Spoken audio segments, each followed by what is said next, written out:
జనగాంలో నేను ఒకసారి 3 months back మీ ఇంటికి వచ్చింది సార్. నేను ఓకే. నాకు పైన తీసుకొచ్చి నన్ను నిర్బంధించారు వాళ్ళు.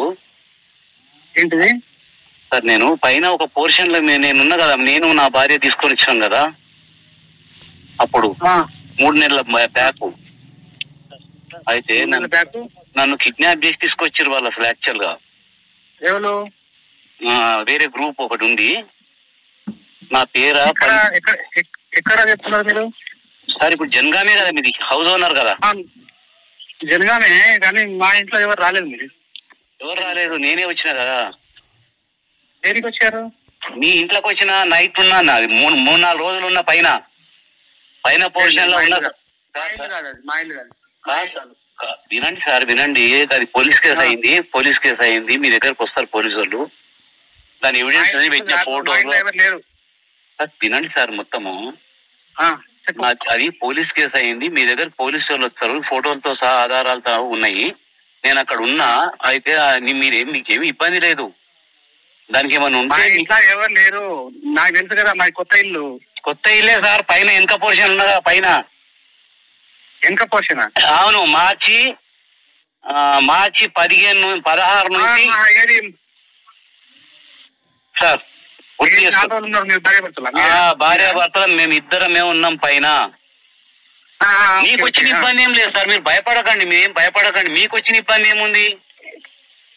ఏమైనా సార్ ఇప్పుడు మరి సార్ నేను ఏమంటున్నా, నాది 12 ఎకరాల ల్యాండ్ ఇక్కడ మా చిన్నమడూరు గ్రామంలో ఉండే. ఎక్కడ? చిన్నమడూరు, దేవరుప్పల మండల్. మీరు జాగ్రత్తగా మంచిగా నిదానంగా వినండి. అయితే నాకు 12 ఎకరాల ల్యాండ్ మా భార్య పేరుండే. ఓకే. అయితే నాకు ఒక డబ్బులు ఇవ్వాలి, 3 కోట్ల రూపాయలు ఇవ్వాలి. ఎవరు ఇవ్వాలి? వాళ్ళు తీసుకొచ్చిన రవికిషోర్ అని చెప్పేసి హైదరాబాద్ లో ఉంటాడు. వాళ్ళ గ్రూప్ అంతా వరంగల్. మన ఎవరు మన సారయ్య ఎమ్మెల్సీ వాళ్ళ తాలూకు.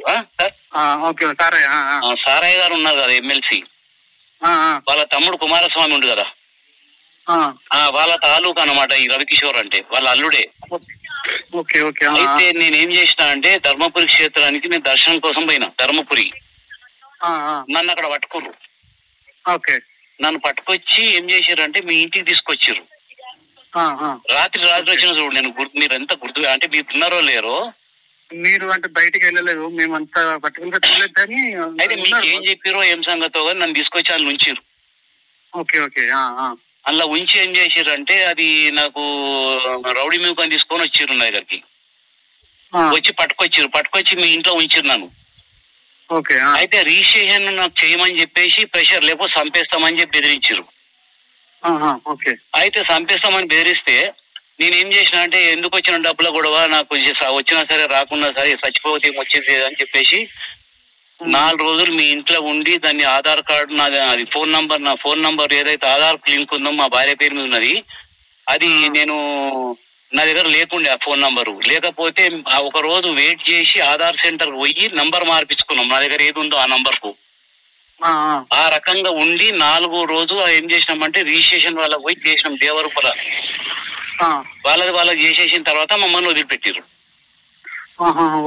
అది జరిగింది. మరి మీకేం చెప్పారో నాకేం సార్. ఇప్పుడు వీళ్ళు అంటే వాళ్ళది ల్యాండ్ ఉన్నది ఇక్కడ, ఇది ఉందని చెప్పేసి, అంటే రియల్ ఎస్టేట్ ఇది వెంచర్ ఉంది అని చెప్పేసి అన్నారు. మాకు మీతో కూడా ఎక్కువ మాట్లాడలేదు మేము. ఎక్కువ కాదు సార్, బయటకు వస్తే చంపేస్తామని చెప్పారు వాళ్ళు. అవునా? మీతో మాట్లాడినా కానీ చంపేస్తామని చెప్పారు. అవునా? అయితే అందుకే ఎందుకు వచ్చిన తలనొప్పి అని చెప్పి బయటకు రాలే. మేము లోపలనే ఉన్నాం, మీరు గమనించారో లేదో. దాని ముందు పోర్షన్ లో ఎవరో ఉంటారు కదా, వాళ్ళని అడగండి. వాళ్ళు మాట్లాడిస్తానికి వస్తే కూడా మేము లోపలికి డోర్ పెట్టేసుకున్నాం.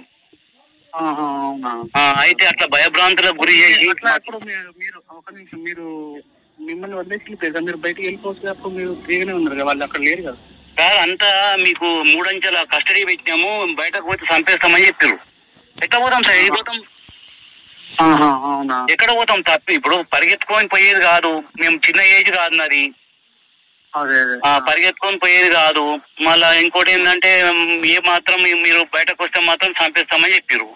వాళ్ళ కార్లు తీసుకపోవాలి, ఎడిపోయినా వాళ్ళ కార్లో పోవాలి, ఆధార్ సెంటర్ పోవాలి, ఆధార్ సెంటర్ పోయి వాళ్ళ కార్లో వాళ్ళ సొంత కార్లు తీసుకుపోయి ఆధార్ సెంటర్ కాడ వాళ్ళు ఇద్దరు మనుషులు నిలబడి నెంబర్ మార్పిచ్చారు నాది.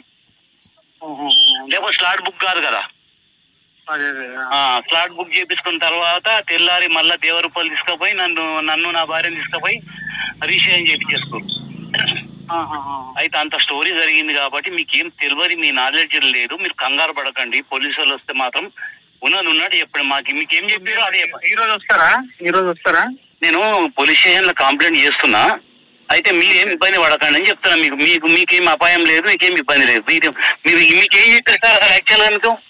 మాకేం చెప్పారు సార్, వాళ్ళు తీసుకున్నారు. వాళ్ళకు ఫస్ట్ ఆఫీస్ పర్పస్ కావాలన్నారు వీళ్ళు. అయితే మేము ఆఫీస్ ఇవ్వమని చెప్పినాం. ఆఫీస్ పర్పస్ అయితే మేము ఫ్యామిలీకి ఇస్తామంటే తర్వాత ఆఫీస్ మేము బయట చూసుకున్నాం, ఇది మాకు ఫ్యామిలీ పర్పస్ కావాలని చెప్పారు వాళ్ళు. ఎవరు సార్ వాళ్ళు? ఎవరు మాట్లాడింది తోని? కుమారస్వామి అని సరే యాకస్వామి అని ఇక్కడ రేపు ఆయన ఉండే. ఆయన తెలిసి ఆయన తెలిసినవాడే, కాంగ్రెస్ తిరుగుతాడు. మా ఊరు కూడా అందరికి తెలుసు కాబట్టి మేము సరే ఫ్యామిలీ పర్పస్ అంటే ఇక మీరు అప్పుడప్పుడు వస్తారు కావచ్చు అని చెప్పేసి మేము కూడా చేసినాం. ఎందుకు లేదు మనకు రెంట్ వస్తే కావాలనుకున్నాం. తర్వాత మీరు ఫ్యామిలీ అంటే మీరే ఉంటారేమో నేను అనుకున్నా, నాకు వెళ్ళదు. నన్ను పట్టుకొచ్చేది సార్ అడిగి, నన్ను పట్టుకొచ్చి మీరు ఏం చేస్తారు? మీరు జాబ్ ఏమన్నా జాబ్ చేస్తారా? నేను బ్యాంక్ లో చేస్తాను. Bank. A bank? Bank of Baroda. Okay. అయితే అట్లా అని చెప్పేసి నన్ను తీసుకొచ్చారు. ఎక్కడికి నుంచి కిరాయి తీసుకున్నట్టు చెప్పి మా భార్యను కూడా మా అమ్మగా మాట్లాడు వాళ్ళతో అని చెప్తే కూడా మేము మాట్లాడడానికి ట్రై చేసినా కూడా మాట్లాడలేదని చెప్పింది. అవును సార్, కరెక్ట్. అది నేను అసలు మీతో మాట్లాడితే చంపేస్తామని చెప్పారు. ఏం చెప్పొద్దు నువ్వేం మాట్లాడొద్దు మీరు. మరి ఎందుకు వచ్చిన తలనొప్పి సార్? రిజిస్ట్రేషన్ చేసి బయటకు వచ్చినాం. ఇప్పుడు మేము కొద్దిగా మాకు ఆధారాలు పట్టుకొని అది డీజీపీ దగ్గర కేసు చేపిస్తున్నాము. దాన్ని మీరేం కంగారు కాకండి సార్. సార్ ఏమనుకోకండి, నేను ఇబ్బంది ఏం పెట్టాను మిమ్మల్ని. కాకపోతే ఏంటంటే కొంచెం కోఆపరేట్ చేయండి. కాకపోతే యాకన్నా ఫోన్ చేసి కూడా విషయం చెప్పండి. ఎందుకు అట్లా చెప్పినావు? వాళ్ళు నా మీద పోలీస్ కంప్లైంట్ ఇస్తారు. నా మీద అని చెప్పి నీ మీద అని చెప్పు. నా ఇంటి నుంచి నువ్వు తీసుకొచ్చినా చెప్పు. అట్లా చెప్పి ఏందో విషయం తెలుసుకో. వాళ్ళు డీజీపీ కంప్లైంట్ ఎప్పుడు రారు, ఎప్పుడో ఒకసారి వస్తారు. అప్పుడప్పుడు వచ్చి మళ్ళీ ఎంటర్ వెళ్ళిపోతారు, ఉంటలేరు. అదే అంటే ఉంటూ ఇప్పుడు ఇట్లా అట్లే ఉందా సార్? అది ఉన్నది అట్లనే ఉంది. అట్లే ఉందా? కిరాయి ఇస్తారా మీకు? మా కిరాయి ఇస్తున్నారు మంత్లీ. సరే, ఎందుకంటే వాళ్ళు వస్తారు. ఇప్పుడు ఒక పోలీసు వాళ్ళు వస్తారు, ఇన్వెస్టిగేషన్ కి వస్తారు కదా. ఈ రోజు వస్తారా? ఈ రోజు రారు. నేను చెప్తా నీకు ఎప్పుడు వస్తారో కూడా. మా నంబర్ ఎట్లా తెలుసు? మీ నంబరు ఎట్లా తెలుసు అంటే నేను వాళ్ళు చూడనప్పుడు ఏం చేసిన అంటే మీ గేటుకు టూలెట్ అని చెప్పి నంబర్ వేసారా? అవునవును. అది ఫోటో తీసుకున్నాను నేను. మీకు ఇది వాట్సాప్ ఉందా సార్? మీకు అయ్యే నంబర్ నేను పంపిస్తాను చూడండి సార్. మీరు ఏమి ఇబ్బంది పడకండి. మీకు నా తరఫున ఏమి అన్యాయం జరగదు మీకు. నేను మంచోళ్ళం సార్, మేము చెడ్డోళ్ళం కాదు మేము. కాకపోతే ఏంటంటే నన్ను మోసం చేసి తీసుకొచ్చారు కాబట్టి నేను మళ్ళీ కంప్లైంట్ చేయక తప్పలేదు. సరే మీకు నేను నా తరఫున ఏమి ఇబ్బంది ఉండదు. 100% మీరు కోఆపరేట్ చేయండి, ఓకేనా? సరే. ఇప్పుడు ఎవరికైనా ఫోన్ చేసి చెప్పండి. వీళ్ళు అట్లా డీజీపీ చేసి ఫోన్ చేస్తారు, కిడ్నాప్ చేసి తీసుకొచ్చారా భార్యాభర్తను, ఏంది మరి అసలు విషయం నాకు చెప్పావా అని చెప్పారు. మాట్లాడు.